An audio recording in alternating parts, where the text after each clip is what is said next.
Okay, here we go. This is a biggie. This is Satan persuading Eve to eat the fruit. Now, it's interesting, isn't it, to think, because in Genesis, it's like blink and you miss it. But Milton really takes his time over this aspect so that, again, I don't know, this just seems sometimes such a contradiction between the way he presents Eve in book 9 to the way he does in book 10. Eve has got to be persuaded.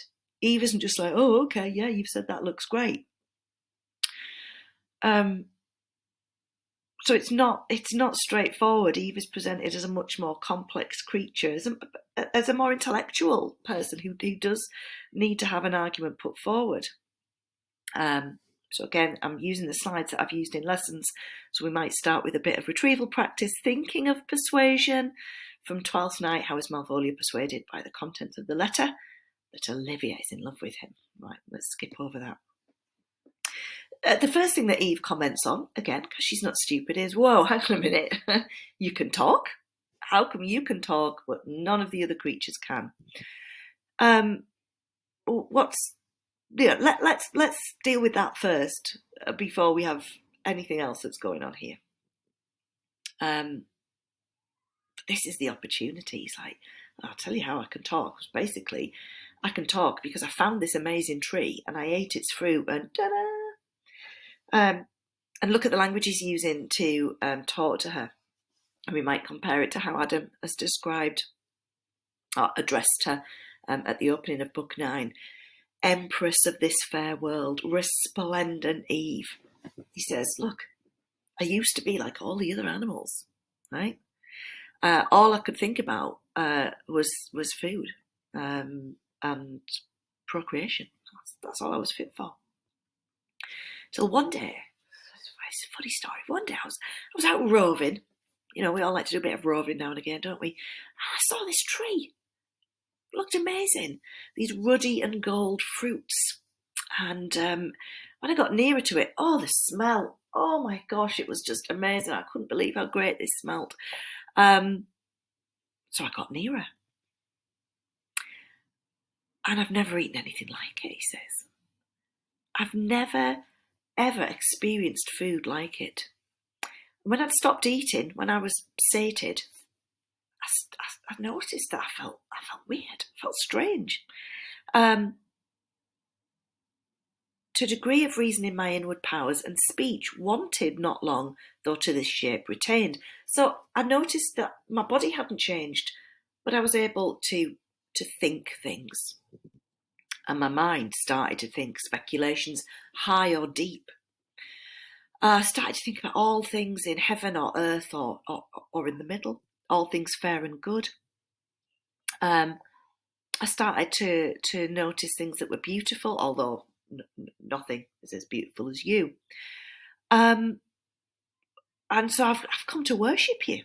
I've realised that you're the most beautiful thing, so I've come to worship you, universal dame. Right, so a little writing task there, if you want to do that. A little pause. Then a bit of time passes. Again, remember that we're going through this because this is to make this poem talk to a doll's house.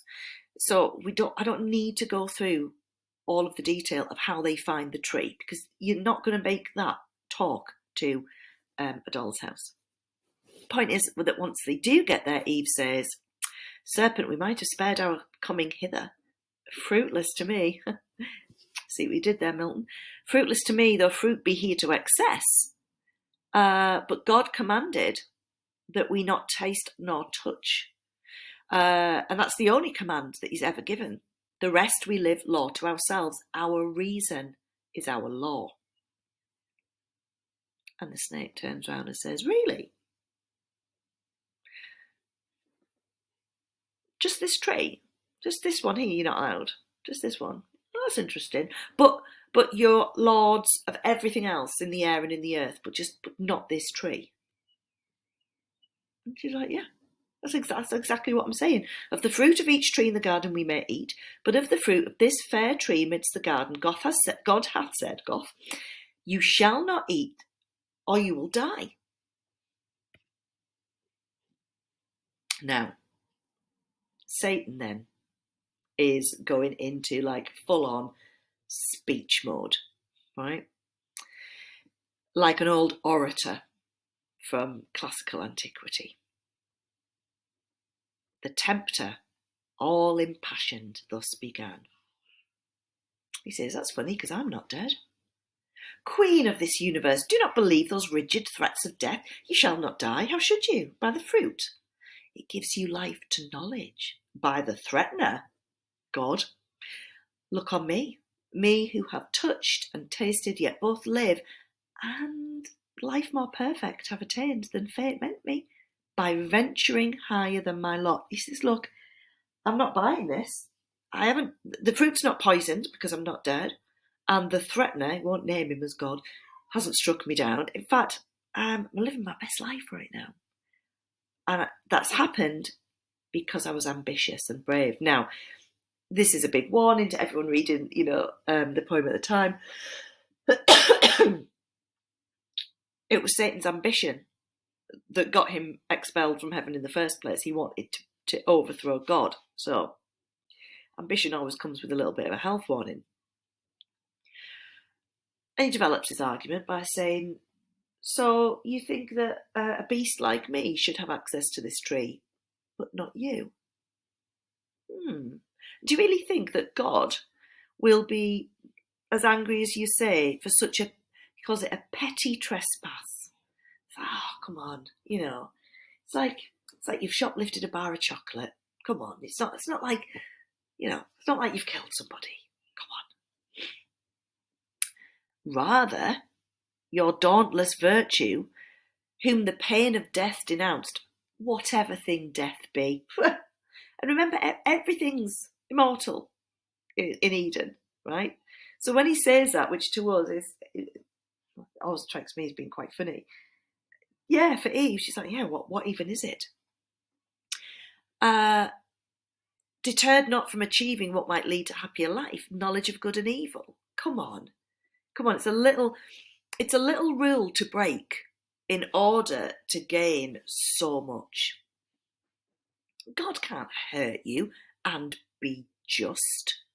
So this is a really interesting argument where he says, if God were to punish you for just wanting to improve your lives and to know better how to avoid good and evil, then that isn't fair. And if God is unfair, then he's not God. Not just, not God. That's summed up in that. If he's not fair, then he's not God, is he? Not feared then, nor obeyed. So there's no point.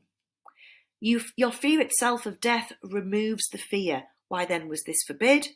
Why but to awe? Why but to keep you low and ignorant, his worshippers. He knows that in the day you eat thereof, your eyes that seem so clear, yet are but dim, shall perfectly be then opened and cleared, and you shall be as gods, knowing both good and evil as they know. He says, God doesn't want you to have access to this because he doesn't want you to be like him.